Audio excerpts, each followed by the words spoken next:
একজন লিবিয়ান যুবক, নাম তার আমির, সৌদি আরব যাচ্ছিল হজ করার জন্য। যেই মাত্র সে এয়ারপোর্টে পৌঁছালো, তার নাম নিয়ে নিরাপত্তা সংক্রান্ত একটি সমস্যা দেখা দিল।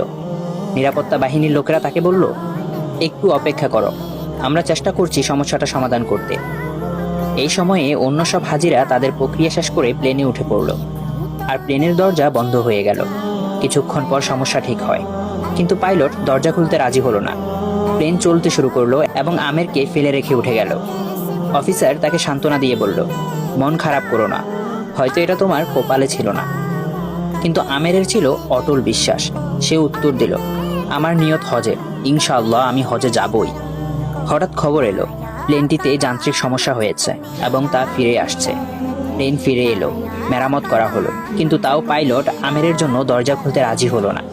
অফিসার আবার বলল, হয়তো তোমার ভাগ্যে নেই। কিন্তু আমের ছিল ধীর প্রতিজ্ঞ, স্থির ও ধীরচেতা। সে বলল, আমার নিয়ত হজের, ইনশাআল্লাহ আমি হজে যাবই। প্লেন আবার উড়ে গেল।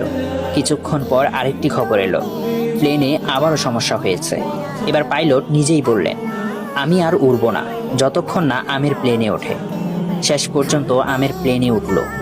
সৌদি এয়ারপোর্ট থেকে সে একটি ভিডিও করল। তার আনন্দ ছিল বর্ণনার বাইরে।